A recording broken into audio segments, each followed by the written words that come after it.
ஒரு சீடன் மற்றவர்கள் செய்த சிறிய தவறுகளை பற்றி உள்ளதும் இல்லாததுமாய் செய்திகளை மற்றவர்களிடம் சொல்லும் பழக்கமுடையவனாய் இருந்தான். அதை கண்ட குரு அவனை கண்டித்தார். அவன் மன்னிப்பு கோரினான்.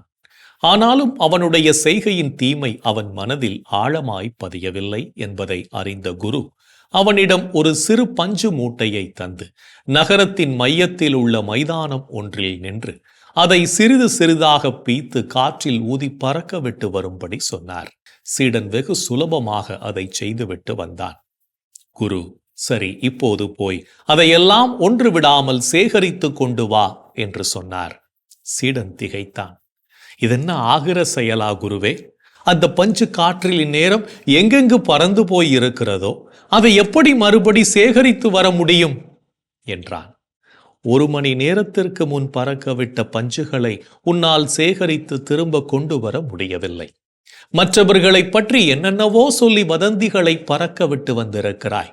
அவை யார் யார் வாயில் எப்படியெல்லாம் மீண்டும் தெரிந்து என்னென்ன விளைவுகளை ஏற்படுத்தி இருக்கின்றனவோ என்று குரு சொன்னார்.